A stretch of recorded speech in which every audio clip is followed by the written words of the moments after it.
All right, what's up, everybody? Well, it has been 1 week in Portugal, and so I wanted to give a brief update on some of the current events, things that happened this week, what we learned this week, all kinds of stuff. So here we go. After 7 days in Portugal, and by the way, it's cold and rainy here. Couple observations I would make just for myself, for posterity, and for friends and family supporters.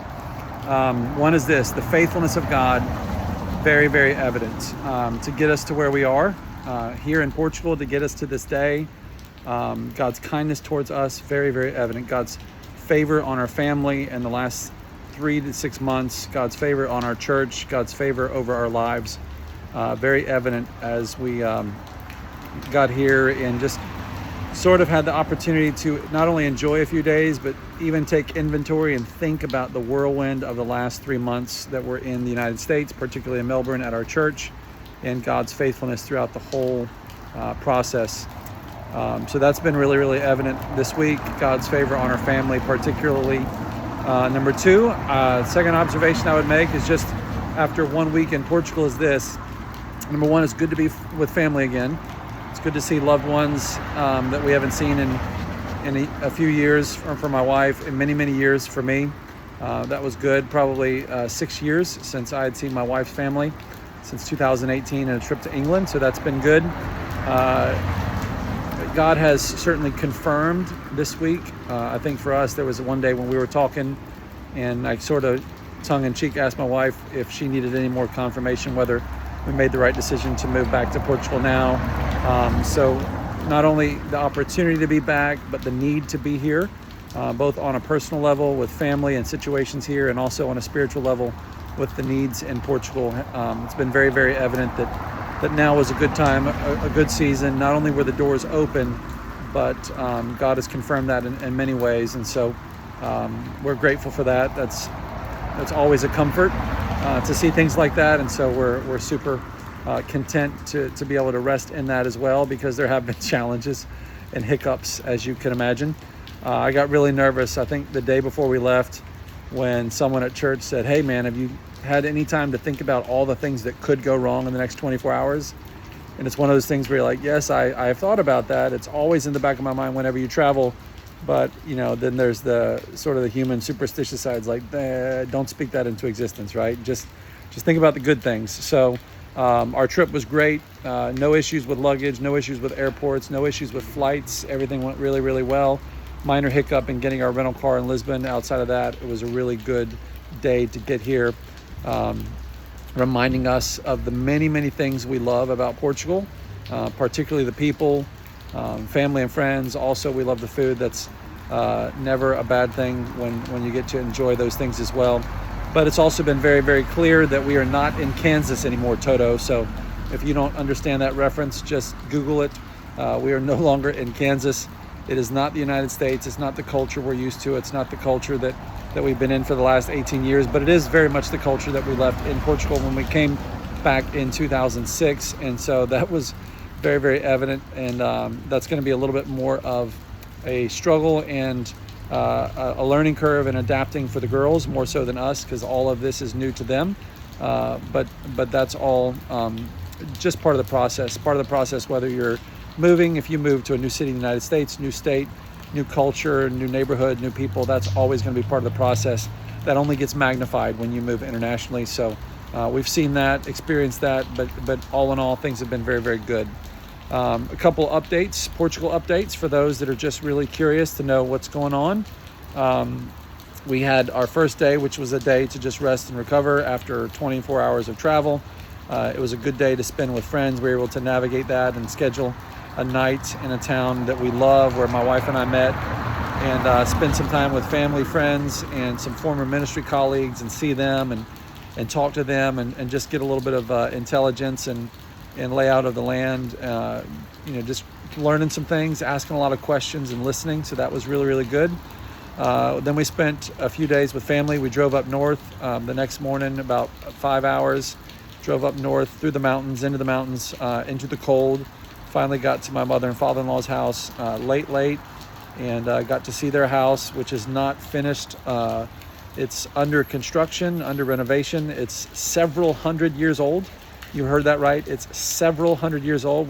They live in a town in extreme northeast where there's a little plaque where one of the first kings of Portugal gave the town and some gifts to them, and that plaque is from early 1200s. So that's pretty wild just to see something with that much history on it.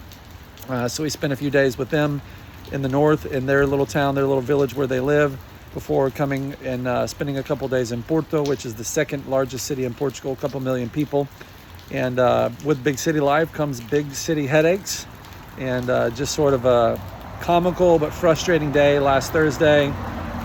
Spent the day in the city and enjoyed that. The girls were exhausted. I had been sick already for a couple days, and woke up the next morning, went to get the car before our parking ran out, and the car was gone. It had been towed. Apparently I illegally parked. I did not notice the sign. I parked between two parking signs, both eerily similar, but one of them was reminding me that it was a private parking spot for the homeowner who lived down the street. And so they called to complain, and my car was towed. So I spent the first couple hours the next morning trying to figure out where the car was in a large city, then going and paying the parking ticket, and then paying the fee to get the car out of impound. So that was a fun day. Then we spent the day with friends and family, got some laundry done, then went and accidentally ran into my mother-in-law at the mall, and who had kind of got stranded there and was praying for God to send somebody. Again, in a city of 2 million people, and we not only walked in the mall where she was, but walked in the entrance where she was. Decided to go upstairs and wait for my father-in-law to meet us for dinner. At which point, eventually he arrived and came in and said, "Hey man, I heard you lost your car." And I explained to him the story, and then he laughed and said, "I lost mine too." And I said, "What do you mean?" He goes, "Well, I went and parked, and then I was reading the paper and I was walking and I forgot where I parked, so I have no idea where the car is." So we spent the next few hours figuring out some things with him, trying to figure out what part of town he left the car on. Once again, in a city of 2 million people, large city. Found the neighborhood. It was a neighborhood close to my wife's aunt's house, and we just drove through the neighborhoods with the remote, hitting the unlock button, looking for the lights. Probably took about 30 minutes, and finally we hit the right street, found his car, got them situated, and got everybody back to their hotels safely for the night. Spent a couple more days there before this morning coming to a little town where I am now, which is called Vizela, and it's hard to see a lot of it. I'll try to show you some more in the coming days when we have some daylight. But it is the town where we lived before, and so we're enjoying some time here, running into some people, friends, former students of mine, again 20 years ago, people that were in my class 20 years ago here when I was teaching English. And right now we're spending some time looking for houses, trying to pray through the opportunities and situations in front of us to see whether this is the town where we should set up shop, and looking at the opportunities that are here, as well as housing. So we're doing that. Then we went car shopping again this afternoon, and it's a little bit of a challenge just because of the way things are done here. They don't have giant car lots with hundreds of cars to choose from. They have usually one of each, and very few that's actually available. So talking with the salespeople and trying to figure out when something can be available from the next few days to the next 3 weeks. What does that look like? Renting a car for the next 3 weeks, yada, yada, yada, and all that while house shopping. And so we looked at one house today, going to go look at an apartment in the morning. We did see an apartment yesterday where we can rent, which is right in the middle of town, just over my shoulder, sort of in the center of everything, which would be a blessing to live there. It'd be a great opportunity. But at the same time, it's calculated risk. Do you not buy something and wait until there's a better opportunity? Do things get better? Do things get worse? So we would certainly appreciate your prayers as we sort of navigate the waters over the next 2 or 3 days, looking for a car, which is a big need, so we can get out of the rental. And then as we sort of expand the house search to include the far northeast, a little bit closer to my mother and father-in-law. So please pray for us. And with that, I'll give you a couple more prayer requests as I wrap this up. Pray for health. The girls are sick. They've been sick for a couple days. I got sick the first few days. I think it's a little bit of a mixture of traveling and immune systems being down and the cold and the weather. So pray for Leah and Lily. that they would get better. Pray for us in the search for a car, and included in all that is all the paperwork that we have to get from residency, address, all those things that we have to have before we can buy a car or a house.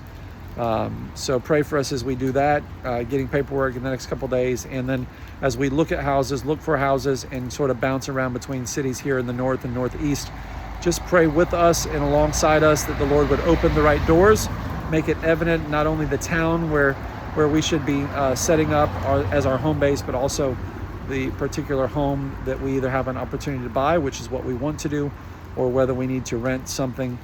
And then also just wisdom through all of that we make the right decisions, that we are just waiting on the Lord and sensitive to the Lord's leading and the doors that he opens and closes in each spot.